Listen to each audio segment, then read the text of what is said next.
Hi friends, അല്ലിസ് വേൾഡിൻ്റെ പുതിയ വീഡിയോയിലേക്ക് എല്ലാവർക്കും സ്വാഗതം. ഇന്ന് നമ്മൾ ഉണ്ടാക്കാൻ പോകുന്നത് മാങ്ങ കൊണ്ടുള്ള ഒരു വിഭവമാണ്. ഇതിന് നിങ്ങൾക്ക് വേണമെങ്കിൽ അച്ചാറെന്ന് പറയാം, പക്ഷേ ഇത് അച്ചാറായിട്ട് കരുതാൻ പറ്റില്ല. കാരണം ഇത് അച്ചാർ ഉണ്ടാക്കുന്ന പോലെയല്ല നമ്മൾ ഉണ്ടാക്കുന്നത്. ഇതിനകത്ത് വെളുത്തുള്ളിയോ പച്ചമുളകോ ഇഞ്ചിയോ ഒന്നും ചേർക്കുന്നില്ല.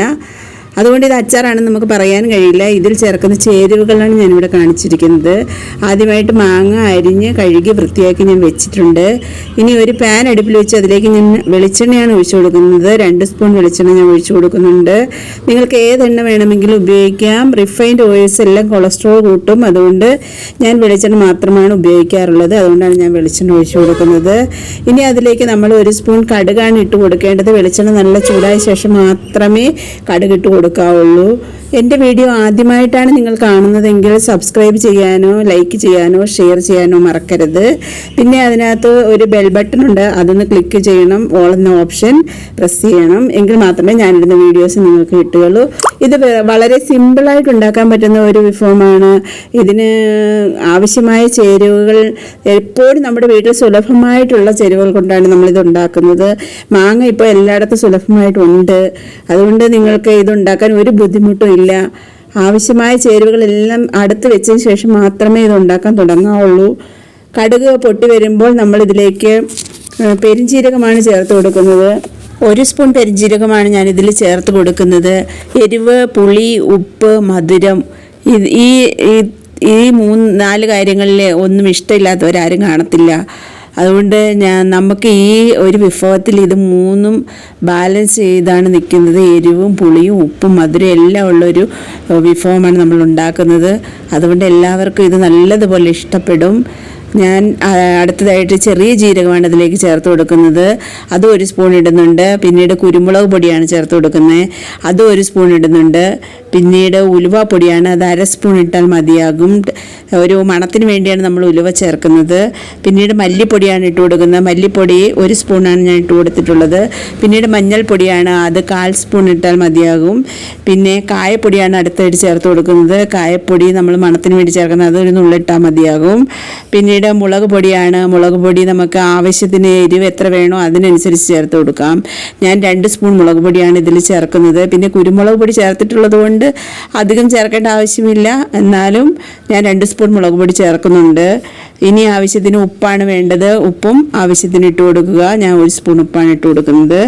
ഇനി അടുത്തതായിട്ട് നമുക്ക് ശർക്കര പൊടിച്ചതാണ് വേണ്ടത്. ശർക്കര പൊടിയാണ്, അതും ഞാൻ പൊടിച്ച് വെച്ചിട്ടുണ്ട്. അതും ആവശ്യത്തിന് ചേർത്ത് കൊടുക്കണം. പിന്നീട് 1 സ്പൂൺ പഞ്ചസാരയും കൂടിയാണ് ഇതിൽ ചേർത്ത് കൊടുക്കേണ്ടതായിട്ടുള്ളത്. ഇതിലൊരു കാര്യം പ്രത്യേകമായി ശ്രദ്ധിക്കേണ്ടത് എന്താണെന്ന് വെച്ചാൽ, ചെറിയ ജീരകവും പെരുംജീരകവും ഇട്ട് കഴിഞ്ഞാൽ പിന്നെ നമ്മൾ സ്റ്റൗ ഓഫ് ചെയ്യണം.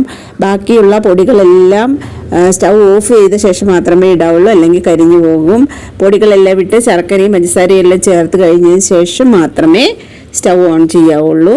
ഈ ശർക്കരയും പഞ്ചസാരയും ചേർത്ത് കഴിഞ്ഞാൽ അത് മെൽറ്റ് ആകുന്നതിനാവശ്യമായ വെള്ളവും കൂടി നമ്മൾ ചേർത്ത് കൊടുക്കണം. അതിനുശേഷം ഇതെല്ലാം കൂടി നല്ലപോലെ ഇളക്കി യോജിപ്പിക്കണം. ഞങ്ങളുടെ വീട്ടിൽ കഴിഞ്ഞ ദിവസം ഒരു ഗസ്റ്റ് വന്നപ്പോൾ, ഒരു ഫാമിലി ഗസ്റ്റ് വന്നു. അങ്ങനെ അവർ വന്നപ്പോൾ 5-6 പേരുണ്ടായിരുന്നു. അവർക്ക് ഇത് കൊടുത്തു കഴിഞ്ഞപ്പോൾ അവർക്ക് മനസ്സിലായില്ല ഇത് എന്ത് സാധനമാണെന്ന് അവർക്ക് പറയാം. 6 പേരുണ്ടായിട്ട് കൂടി അവർക്കത് പറയാൻ പറ്റിയില്ല. അത്രയ്ക്ക് ടേസ്റ്റും വെറൈറ്റിയുമായിട്ടുള്ള ഒരു വിഭവമാണ് ഇത്. എന്നാൽ നിസ്സാരമായിട്ട് നമ്മൾക്ക് ഉണ്ടാക്കാൻ കഴിയുന്നതുമാണ്. അതുകൊണ്ട് എല്ലാവരും വളരെ പെട്ടെന്ന് തന്നെ ഇതൊന്ന് ട്രൈ ചെയ്ത് നോക്കണം. കുറേ കഴിഞ്ഞാൽ ഇതിൻ്റെ ആ ഒരു ഇൻട്രസ്റ്റ് നമുക്ക് നഷ്ടപ്പെടും. അതല്ല, ഇതിൻ്റെ ടേസ്റ്റ് നിങ്ങൾ അറിഞ്ഞു കഴിഞ്ഞാൽ വീണ്ടും വീണ്ടും നിങ്ങളിത് ഉണ്ടാക്കിക്കൊള്ളും. അതെനിക്ക് ഉറപ്പാണ്. കാരണം അത്രയ്ക്ക് ടേസ്റ്റാണ് ഇതിന്. നിങ്ങൾക്ക് മറക്കാൻ കഴിയാത്ത ഒരു ടേസ്റ്റാണ് ഈ ഒരു വിഭവത്തിനുള്ളത്. ഇത് അച്ചാറെന്നോ എന്ത് വേണമെങ്കിലും നിങ്ങൾ പേരിട്ടുള്ളൂ. എനിക്കിതിന് പേരിടാൻ കഴിയുന്നില്ല, അത്ര ടേസ്റ്റാണ് ഇതിനുള്ളത്. ഞാൻ ഈ അച്ചാർ ഉണ്ടാക്കി കഴിഞ്ഞാൽ ഒറ്റ ദിവസം കൊണ്ട് തന്നെ പാത്രം കാലിയാകുന്നത് അറിയുകയില്ല. എല്ലാവർക്കും ഭയങ്കര ഇഷ്ടമാണിത്. ഈ ശർക്കരയും പഞ്ചസാരയും വെള്ളം എല്ലാം കൂടെ ഒരുമിച്ച് നല്ലപോലെ മിക്സ് ചെയ്ത് കൊടുക്കണം. ഇതെല്ലാം ഒരുമിച്ച് ചേർന്ന് നല്ല കുറുകി വരുമ്പോൾ ഇതിലേക്ക് നമ്മൾ അരിഞ്ഞു വെച്ചിരിക്കുന്ന മാങ്ങാ കഷ്ണങ്ങളെല്ലാം ഇട്ട് കൊടുക്കണം. ഇട്ട് കൊടുത്ത് നല്ലപോലെ ഇളക്കി യോജിപ്പിച്ച് ഒരടപ്പ് വെച്ച് അടച്ച് വെച്ച് നല്ലപോലെ വറ്റിച്ചെടുക്കണം. പിന്നെ ഈ പാചകം എന്ന് പറയുന്നത് അതൊരു കലയാണ്. ഇഷ്ടത്തോടെ ചെയ്തു കഴിഞ്ഞാൽ വളരെ എളുപ്പവും ഇഷ്ടമില്ലാതെ ചെയ്തു കഴിഞ്ഞാൽ വളരെ ബുദ്ധിമുട്ടുള്ള ഒരു പരിപാടിയാണ് ഈ പാചകം എന്ന് പറയുന്നത്. ഇത് നമ്മൾ വളരെ ഇഷ്ടത്തോടെ ചെയ്യേണ്ട ഒരു കാര്യമാണ്. അതുകൊണ്ടാണ് ഞാൻ നിങ്ങൾക്ക് എളുപ്പത്തിൽ ചെയ്യാൻ പറ്റുന്ന ഇത്തരം ചെറിയ ചെറിയ വീഡിയോസൊക്കെ ഇടുന്നത്. നിങ്ങൾക്ക് എൻ്റെ ഈ വീഡിയോ ഇഷ്ടപ്പെടുവാണെങ്കിൽ ലൈക്ക് ചെയ്യാൻ മറക്കരുത്.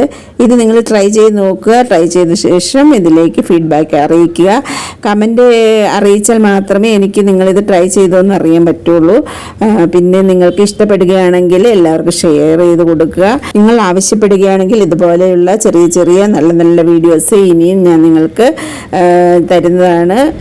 അപ്പോൾ നമ്മുടെ അച്ചാറെല്ലാം ഇവിടെ കുറുകി നല്ല ഇതായിട്ട് നല്ല കളർഫുള്ളായിട്ട് വന്നിട്ടുണ്ട്, നല്ല ടേസ്റ്റി ആയിട്ട് വന്നിട്ടുണ്ട്. ഇനി നമ്മളിതൊരു ബൗളിലേക്ക് സെർവ് ചെയ്യാവുന്നതാണ്. പിന്നെ ഇതിലേക്ക് ശർക്കര ചേർക്കുമ്പോൾ നമുക്ക് വേണമെങ്കിൽ അരിച്ചെടുത്തും ചേർക്കാവുന്നതാണ്. ഞാൻ നല്ല ശർക്കര ആയതുകൊണ്ടാണ് പൊടിച്ച് ചേർത്തിട്ടുള്ളത്. അങ്ങനെ നമ്മുടെ അച്ചാറെല്ലാം ഇവിടെ റെഡി ആയിട്ടുണ്ട്. എല്ലാവർക്കും ടേസ്റ്റ് ചെയ്ത് നോക്കാവുന്നതാണ്. ഇഷ്ടപ്പെടുകയാണെങ്കിൽ വീണ്ടും വീണ്ടും നിങ്ങൾക്ക് ഉണ്ടാക്കി കഴിക്കാവുന്നതാണ്. നാളിതുവരെ ഞാനുമായി സഹകരിച്ച എല്ലാവർക്കും നന്ദി. ഇനി ഇതുപോലെ അടുത്ത ഒരു കൊച്ചു വീഡിയോയുമായി വീണ്ടും കാണുന്നത് വരെ thanks for watching. Good bye.